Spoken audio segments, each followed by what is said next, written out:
The Middle East aviation sector is facing its worst crisis of 2026, and the numbers are absolutely staggering. Right now, as we speak, 27 flights have been completely terminated, and 23 more are sitting delayed across four major countries. We are talking about Bahrain, Saudi Arabia, Turkey, and Jordan, where passengers are stranded, airlines are scrambling, and the entire regional travel network is in complete chaos.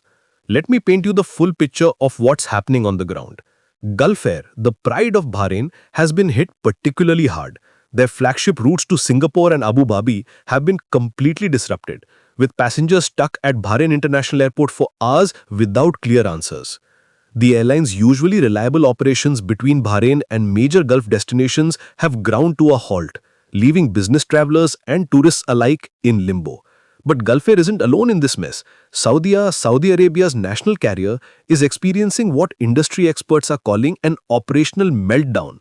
The airline has recorded 3 cancellations and a whopping 80 delays just between Jeddah and Riyadh. Think about that for a moment. 80 delays from a single airline in just 2 cities. King Abdulaziz International in Jeddah is reporting 165 delays, while King Khalid International in Riyadh has 147 delays. The Saudi aviation system, which has been expanding rapidly under Vision 2030, is now facing its biggest test. Moving north to Jordan, Royal Jordanian is struggling with 4 cancellations and 10 delays out of their typical 50 to 60 daily flights. That's a disruption rate of over 20%. Amman's Queen Alia International Airport, which serves as the gateway to Petra and the Dead Sea for thousands of tourists, has become a bottleneck. Passengers heading to Jordan's world-famous archaeological sites are finding their carefully planned itineraries completely upended. The situation in Turkey adds another layer of complexity to this regional crisis. Pegasus Airlines, known for its budget-friendly routes across Europe and the Middle East, has made the dramatic decision to completely pull out of Iranian operations for safety reasons. All 3 of their cancellations involve Tehran and Mashhad routes, showing how geopolitical tensions are mixing with weather disruptions to create perfect storm conditions. Now, you might be wondering what's actually causing all this chaos. The primary culprit is severe weather conditions that have been battering the region. We are talking about heavy rain, thunderstorms, low cloud cover, and dust storms that have created hazardous flying conditions. But weather is just part of the story. There's also a regional flu outbreak that's causing crew shortages, with some airlines reporting sick call rates 3 times higher than normal. Saudi specifically is dealing with a 15% crew sick out rate compared to their usual 3 to 5%.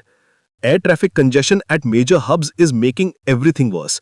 When you have airports like Dubai International, Riyadh and Amman all dealing with capacity issues simultaneously, the ripple effect spread across the entire regional network. A single technical issue at one airport can cascade into 10 or more flight delays elsewhere.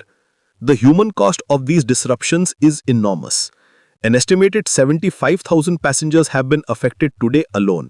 We are talking about Umrah pilgrims trying to reach Makkah and Medina, business travelers with crucial meetings in Gulf capitals, families visiting relatives during school holidays, and tourists whose once-in-a-lifetime trips to places like Petra are now in jeopardy.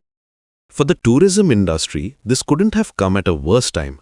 Saudi Arabia has been investing billions in tourism infrastructure as part of Vision 2030, and these disruptions are creating a temporary but significant setback. Jordan's tourism sector, heavily dependent on smooth air connectivity for visitors to its historical sites, is scrambling to accommodate stranded tourists. Hotels in Amman, Riyadh and other affected cities are seeing unexpected surges in demand as passengers wait for rescheduled flights. The airlines themselves are facing massive financial and operational challenges. When you ground 27 flights and delay 23 others, you're not just talking about inconvenienced passengers. There are crew scheduling nightmares, aircraft positioning problems, and the enormous cost of rebooking passengers on alternative flights. Some airlines are having to lease additional aircraft just to clear the backlog. What makes this situation particularly challenging is how interconnected Middle Eastern aviation has become. A delay in Bahrain affects connections in Dubai. A cancellation in Riyadh impacts passengers trying to reach Amman. The region's airlines have built their business models around efficient hub-and-spoke operations. But when multiple hubs are disrupted simultaneously, the entire system starts to break down. Looking ahead, the recovery process is going to be complex and lengthy. Airlines are working round the clock to reposition aircraft and crews, but with weather conditions still unstable and crew shortages ongoing, passengers should expect continued disruptions for at least the next few days. The industry's ability to bounce back will depend on improved coordination between airlines, better communication with passengers, and hopefully more stable weather conditions across the region. This crisis serves as a stark reminder of how vulnerable our modern aviation system can be when multiple factors align against it.